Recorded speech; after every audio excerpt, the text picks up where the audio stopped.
अस्सलामुअलैकुम।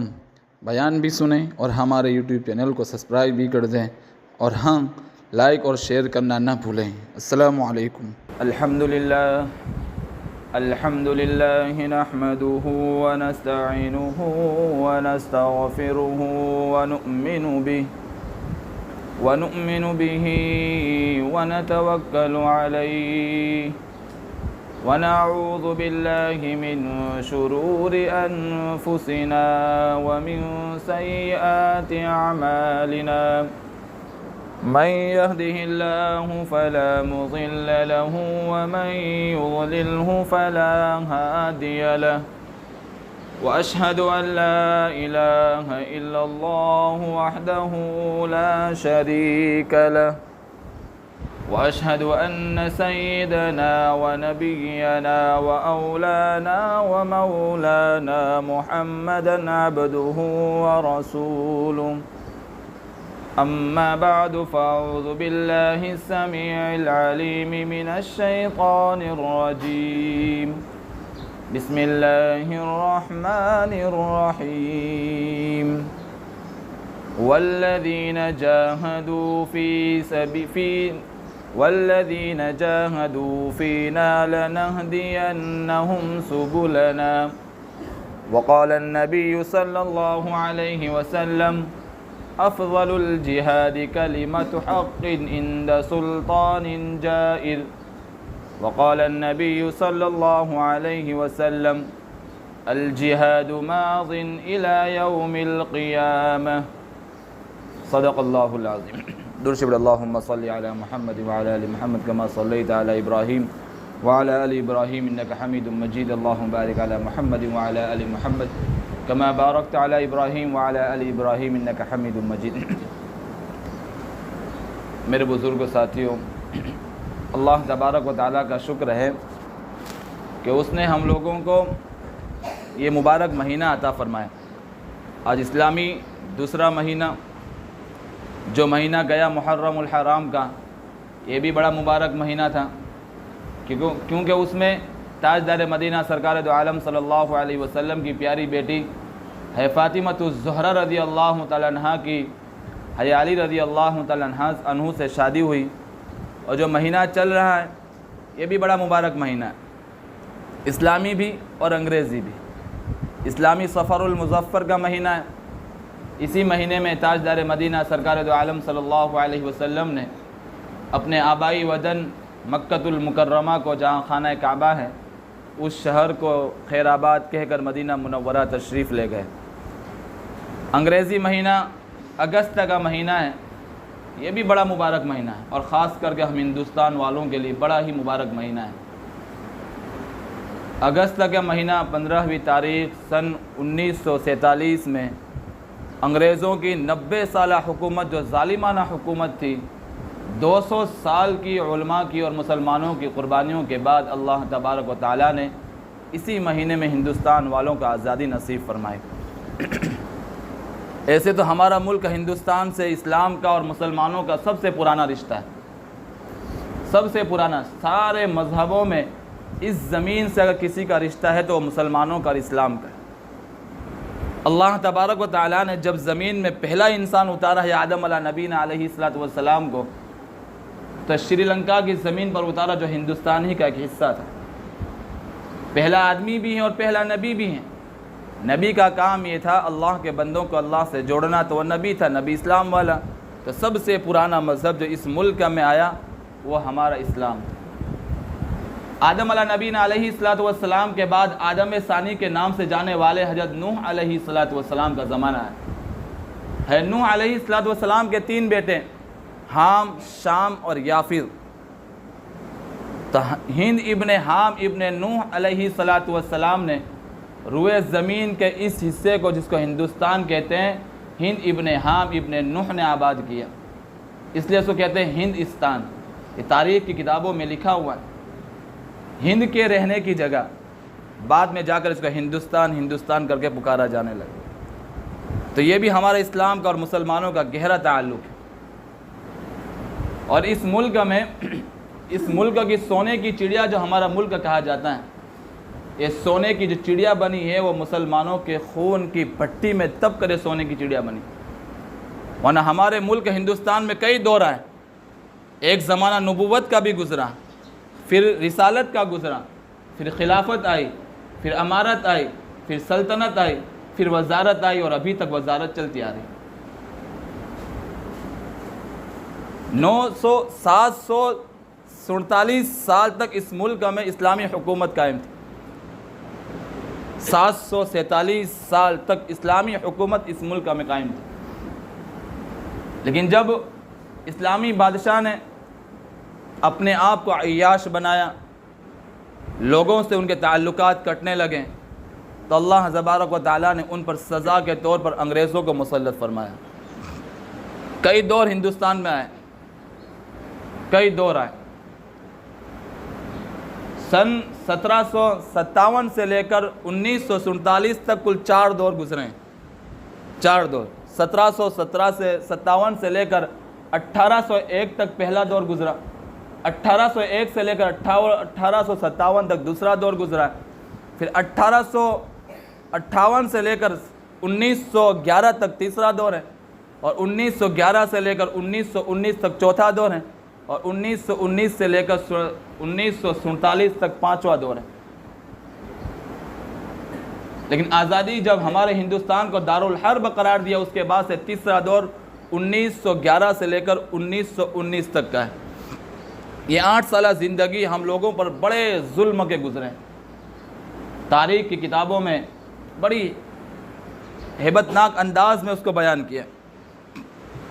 1911 से लेकर 1919 तक बहुत कम ज़माना, ये 8 साल का ज़माना। इस 8 साल में अंग्रेज़ों की ग़ुलामी से इस मुल्क को बचाने के लिए 3 लाख मुसलमान आवाम 8 साल की ज़िंदगी में शहीद कर दिए गए। 3 लाख आवाम मुसलमान। आज हमारे ऊपर तरह तरह के इल्ज़ामात हैं। कोई हमें घुसपैठिया कहता है कि हम बाहर के मुल्क से हिंदुस्तान में घुसे हैं। कोई हमारी शायर को, हमारे मदरसों को, हमारी मस्जिदों को आतंकवाद का अड्डा कहकर पुकारता है। इन्हीं बिरादरान वतन से पूछा जाए कि 1757 से लेकर 1819 तक इस मुल्क में मुसलमानों के सिवा किसी एक हिंदू मज़हब की, किसी एक ईसाई मज़हब की और किसी एक यहूदी की जान इस मुल्क के लिए नहीं गई। ये 2 साल जो जुल्म की बर्बरियत के गुजरे इस मुल्क में, सारे के सारे मुसलमानों के खून से लाल हुए। 1911 से लेकर 1919 तक ये 8 साल ज़माने में 52,000 उलमा को शहीद किया गया। 3 लाख अवाम मुसलमान अलग, 52,000 उलमा को शहीद किया। अंग्रेज़ अपनी रिपोर्ट में ख़ुद बयान करता है 52,000 उलमा को। दिल्ली की चांदनी चौक में, बल्कि पूरी दिल्ली में फांसी के फंदे लगाए गए। मुसलमान आवाम को, मुसलमान उलमा को ऊँट पर बिठाया गया और ऊँट को फांसी के फंदों के पास से चलाया गया। जब उलमा की गर्दन फांसी के फंदों में लटकी, ऊँट को खींच लिया गया आगे। आंखें बाहर को आ गई, हाथ से मुंह और नाक से खून बहने लगे। कितने जुल्म तशद्दुद के बाद 1947 में हमारा मुल्क हिंदुस्तान आज़ाद हुआ।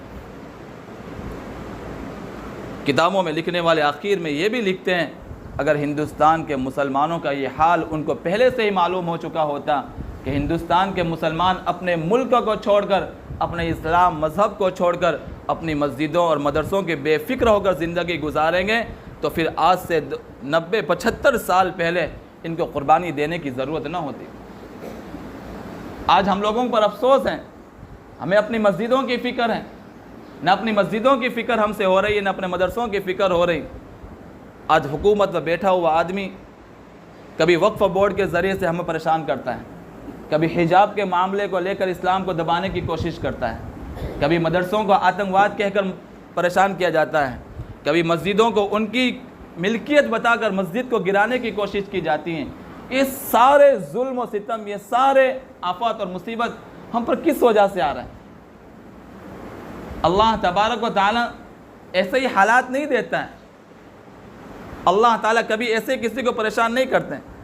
वरना मुसलमानों में वो भी पावर थी कि जंग बदर हो रही है, 313 सहाबाए किराम हैं, 1000 से ज़्यादा का मजमा है, 2-3 तलवारें हैं, 1-2 घोड़े हैं, 7-8 ऊँट हैं। अल्लाह के नबी करीम सल्लल्लाहु अलैहि वसल्लम दुआ में खड़े और सहाबा का ईमान इतना मजबूत था कि 313 ने 1000 से ज़्यादा मजमे को भागने पर मजबूर किया है। जंग उहद का ज़माना है, शुरू में सहाबा किराम ने उसको भगाया है, लेकिन जब अल्लाह के नबी की एक छोटी सी बात छूटी है, अल्लाह तबारक व तआला ने वहाँ भी सज़ा सुनाई, फ़ौरन शिकस्त भी दे दी और 70 सहाबा किराम रज़ी अल्लाह तआला अन्हु शहीद हुए। एक छोटी सी बात, वो भी प्यारे नबी सल्लल्लाहु अलैहि वसल्लम की छोड़ने पर अल्लाह तबारक व तआला ने जलीलुल क़द्र सहाबी जैसे सहाबा को भी सज़ा सुनाई है। आज 1450 मेरे नबी करीम सल्लल्लाहु अलैहि वसल्लम के ज़माने के गुजर जाने के बाद, जब पूरा मुल्क हिंदुस्तान की आज़ादी, हम जुमेरात को 15 अगस्त पड़ेगा, आज़ादी बना रहा है, लेकिन उसके आगे की तारीख़ न हमें पता है, न कभी उसके जानने की कोशिश की। स्कूलों का ये हाल है, हमारी स्कूलों का, कि मुसलमानों की जितनी भी कुर्बानियाँ स्कूलों की किताबों में मौजूद है, सारी निकाल दी गई।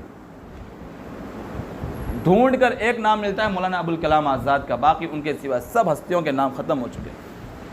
बल्कि अगर ये कह दिया जाए कि इस मुल्क को हमारे आज़ादी के लिए, कि हम आज़ादी से अपने धर्म को मान सकें, किसी की ग़ुलामी में हम ना आ सकें, जितना हम लोगों ने खून बहाया, शायद सारे मज़हब मिल के भी इतना पसीना भी नहीं बहाया होगा। लेकिन आज फिर भी हम परेशान हैं। कुरान करीम में अल्लाह तबारक व तआला ने उसका आसान सा नुस्खा और हल बता के रखा है। अल्लाह तबारक व तआला ने कुरान में, अल्लाह के नबी करीम सल्लल्लाहु अलैहि वसल्लम ने सुन्नतों में हमारी कामयाबी के हर राज खोल के दिखाए। हम कैसे कामयाब होंगे, दुनिया हमारे कदमों में कैसे आगे झुकेगी, अल्लाह के नबी ने हदीस में इसको भी बयान फरमाया।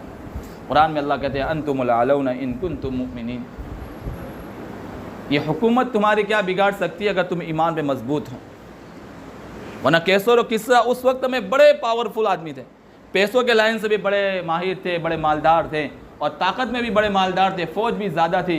अल्लाह के नबी करीम सल्लल्लाहु अलैहि वसल्लम तन्हा थे, 1400-1500 सहाबा किराम थे, लेकिन कैसर और किस्रा की ज़मीन भी एक सहाबी से खिसक जाया करती थी। एक छोटा सा कद का सहाबी टूटी तलवार कमर से बांध कर कैसर और किस्रा के महल में घुसता है, पूरी कालीन को जो लाखों की बिछाई हुई थी चीरता चला गया।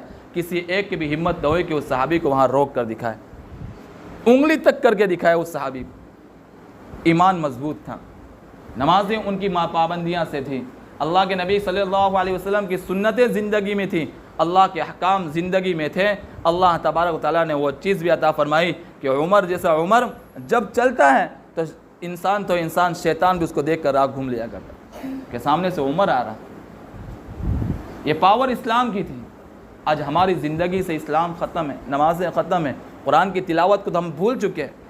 रमज़ान गुज़रा और कुरान करीम बंद हो जाता है। अल्लाह के नबी करीम सल्लल्लाहु अलैहि वसल्लम की सुन्नतों को तो उठते बैठते छोड़ी जाती है। जितनी सांसें अंदर लेते हैं उससे ज़्यादा तो नबी की सुन्नतें छोड़ी जा रही। फिर ये हालात हमारे मुल्क पर, हमारे ऊपर नहीं आएंगे तो फिर क्या होगा।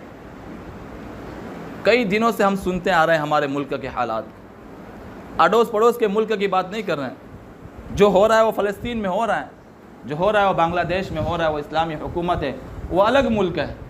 हम अपने मुल्क की बातें करें, हमारे मुल्क में क्या हाल हो रहा है।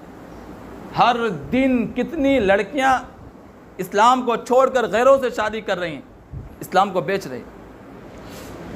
कितने नौजवान अपने इस्लाम को रोज़ाना हर घंटे बेचते हैं, हर घंटे ईमान के सौदे हो रहे हैं। कोई लड़कियों के चक्कर में छोड़ता है तो कोई पैसों के चक्कर में, कोई ज़मीनों के चक्कर में अल्लाह को नाराज़ कर रहे हैं। जो अच्छे खासे मुसलमान हैं, जो अपने आप को मुसलमान कहते हैं, उनका भी ये हाल है कि उनका ईमान रात को सोते वक्त उनके साथ नहीं होता।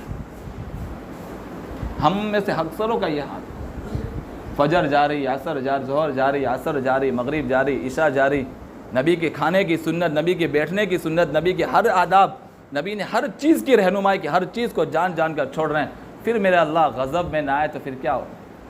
जिस बेटे को हम 2 साल 3 साल खिलाते हैं, जो वो ख़ुद की मेहनत करने लगता है, जब शादी हुई और बेटा बाप की बात ना माने तो बाप गुस्से में आता है, मैंने तुझे इसलिए बड़ा किया था, तूने 25 साल ही तो बड़ा किया है, 25 साल तूने उसकी सांसें नहीं दी, 25 साल तूने सिर्फ दुनिया से पैसे कमाकर उसको खिलाया है, तूने उसका पेट नहीं भरा, तूने उसकी प्यास नहीं बुझाई।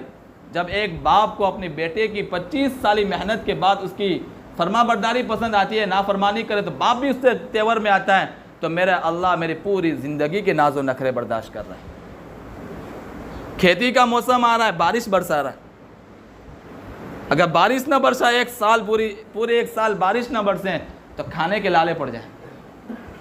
ज़मीन के पानी को अल्लाह ख़त्म कर दें तो फिर खाने के नाले पड़ जाए, आबादी कम हो जाए हमारी, सारे नाजो नखरे पूरी ज़िंदगी। ऐसा नहीं कि चलो ज़ोहर छोड़ दी तो अल्लाह कहता है नहीं भाई तुझे असर तक मैं खाना नहीं खिलाऊंगा, ये नहीं कर रहा है मेरा अल्लाह, मौत तक खिलाएगा। आप फरमाबरदारी करेंगे तब भी खिलाएगा, नाफरमानी करेंगे तब भी खिलाएगा, लेकिन फरमाबरदारी करेंगे तो ऐश व आराम की ज़िंदगी भी देगा और मौत के बाद आराम की ज़िंदगी अल्लाह मुहैया करेगा। लेकिन मेरे भाइयों वही नमाज़ें छोड़कर ज़िंदगी गुजरेगी। कितनी मस्जिदें हमारे मुल्क में, कितनी मस्जिद हमारे इसी गांव में, कितनी मस्जिदें हैं, 5 से 7 मस्जिदें हैं, नमाजी कितने हैं, आबादी कितनी है, नमाजी कितने हैं। सहाबा किराम रज़ी अल्लाह तआला अन्हुम अजमाइन का ये हाल था। सोने चांदी की दुकान है, खेती की नहीं कर रहा हूँ, खेती तो आप नमाज के लिए छोड़ के आए तो कोई नुकसान नहीं होने वाला। सोने चांदी की दुकान है, मस्जिद में अजान होने से पहले वो सहाबी सोने की दुकान को खुला छोड़ देता था और मस्जिद में आकर अजान के वक्त मस्जिद में मौजूद रहता। ऐसा नहीं कि सलाम फेरी चलो दुकान में। उनकी नमाज़ें भी बड़ी लंबी हुआ करती थी, ऐसी नमाज़ें थी कि नमाज़ें पढ़ते पढ़ते पाँव में सूजन आ जाया करती थी। वो नमाज़ें हैं जिसका कुरान पढ़ने का अंदाज़ ये हो, नबी के पीछे अगर नमाज हो और मेरा नबी जब कुरान करीम पढ़ता हो तो क्या अंदाज़ होगा। एक आयत अज़ाब आ जाए तो अल्लाह के नबी कई मरतबा उसको पढ़ा करते नमाज की, चालू नमाज में। अल्लाह के नबी अगर रुकू में चले जाते तो रुकू में कितनी लंबी अल्लाह के नबी की दुआएं होती थी। सहाबा किराम के बारे में अजीब कहा, कहते हैं लोग कि सहाबा जब मस्जिदों में जाते तो उनके वापस आने का कोई टाइम नहीं है, लेकिन जब बाज़ार में जाते तो फिक्स है, अभी गए अभी आए। और हमारा ये हाल है कि नाफरमानी में जब लग जाए तो कब वापस आना है, कब तौबा करनी पता नहीं, और मस्जिद में जाना है बस ये गए और ये आए, अभी जाएंगे, बैठो 2 मिनट वो आ रहे हैं। ग्राहक को 2 मिनट के लिए बिठा दिया जाता है, पता है कि भाई फ़ौरन बिच्छू काट रहे हैं, मस्जिदों में सांप काट रहे हैं, बिच्छू काट रहे हैं और दुकानों में कुछ नहीं हो रहा है। अगर इस मुल्क के हालात को सुधारना है, संवारना है, तो मेरे भाइयों हमें अल्लाह की इताअत में आना पड़ेगा। अगर मैं और आप अल्लाह के सामने सजदा रेज़ होंगे, मैं और आप अल्लाह के सामने मांगेंगे, नबी की सुन्नतों पर अमल करेंगे, अल्लाह के अहकाम को अमल करेंगे, तो अल्लाह ताला वो सहाबा जैसा दौर भी अता करके दिखलाएगा कि सहाबा किराम रज़ी अल्लाह ताला अन्हुम अजमाइन ने 1 गिलास दूध को कई लोगों ने पेट भर कर पिया है। 1 गिलास दूध को, नबी के ज़माने में 1 गिलास दूध है, कई लोग पी रहे हैं। 1 खजूर है, 1 खजूर को चबा कर तो महीने गुजारे हैं। अल्लाह ने वो बरकतें भी उनको दी है। कैसर और किस्सा जो सख्त इस्लाम की दुश्मन है, उनके कदमों के नीचे लाकर झुका दिया। आज हमारे साथ कुछ भी हमारा नहीं है, और होना ना होना कोई फ़र्क नहीं पड़ता। हम हुकूमत को ताने नहीं दे सकते हैं। हम यहाँ का बैठा हुआ जो हमारे आज़ादी के बाद से 18वां वज़ीर आज़म बैठा है हमारे मुल्क में, 18वां ही है। 18 वज़ीर आज़म बदल लेने के बाद कि हमारे हालात बदल गए। 2014 से पहले कोई और हुकूमत पर बैठा हुआ था, उस वक्त भी हमारे पर हालात आए थे, 2012 में भी आए थे हमारे मस्जिदों पर। तो हुकूमत के बदल लेने से हालात नहीं बदलेंगे, हालात बदलेंगे अल्लाह को राज़ी करने से, हालात बदलेंगे अल्लाह के दीन की मेहनतें करने से, हालात बदलेंगे अपने दिल में अल्लाह को उतार लेने से, और हमारे ऊपर आराम की ज़िंदगी आएगी मस्जिदों की पाबंदी से। कभी आज़मा कर देखें, हमने अल्लाह की नाफरमानियाँ करके बहुत कुछ आज़मा लिया, दुनिया की खेती बाड़ी में वक्त लगाकर बहुत कुछ आज़मा लिया, दुकानों में वक्त देकर बहुत कुछ आज़मा लिया। अब ये करके आज़माएं कि हमें अपने अल्लाह के लिए दिन की 5 नमाज़ें पढ़ कर देखें, फिर अल्लाह ताला रात को चैन की नींद देता है कि नहीं देता। कभी आज़मा कर देखें, हर चीज़ आज़माई जा रही है हमारे यहाँ। जो चीज़ दुकान से ख़रीदते हैं तो उससे सैंपल लेकर उसको भी आज़माते हैं। तो अल्लाह की इताअत को भी कभी आज़मा कर देखें कि अल्लाह को राज़ी करने से क्या मिलता है, मुझे नमाज़ें पढ़ने से क्या मिलता है। मेरा अल्लाह राज़ी होता है तो हमारी मस्जिदों का क्या हाल होता है। अल्लाह ताला आसमान से दस्तरखान उतारेगा, ये अल्लाह का वादा है। एक फल को पूरा ख़ानदान पेट भर कर खाएगा, ये भी अल्लाह का वादा है। लेकिन उसके लिए हमारा माहौल तो बदलें, मस्जिदों के माहौल में जुड़ें। कहने का मतलब ये है कि आज 75वां हम आज़ादी का जश्न मनाने जा रहे हैं हमारे मुल्क में। क्या हम सही माने में अपने मुल्क में आज़ाद है या ग़ुलामी की ज़िंदगी गुजार रहे हैं? आज़ादी उसे कहते हैं जिसमें हम अपने पूरे मज़हब को अपनी आज़ादी से अमल कर सकें। क्या आज आपकी औरतें स्कूलों में हिजाब के साथ जा सकती है? क्या आप अपने हिसाब से मस्जिदों के माइक में जो आवाम सुन सके जो चाहे बोल सकते हैं? क्या आप अपनी आवाज़ को यूट्यूब में या सोशल मीडिया में अपने अंदाज में बयान कर सकते हैं? ये तो ग़ुलामी की ज़िंदगी है, उससे बेहतर तो उन लोगों की ज़िंदगी थी जो चाहे बोल तो सकते थे कि शाह वलीउल्लाह मुहद्दिस देहलवी रहमतुल्लाह अलैह और शाह अब्दुल अज़ीज़ मुहद्दिस देहलवी रहमतुल्लाह अलैह ने उस वक्त बोल तो दिया कि अंग्रेज़ की हुकूमत से, अंग्रेज़ से जिहाद करना फ़र्ज़ है। उनकी ज़िंदगी बेहतर थी हमसे। आज़ाद हिंदुस्तान में रहकर ग़ुलामी की ज़िंदगी गुजार रहे हैं।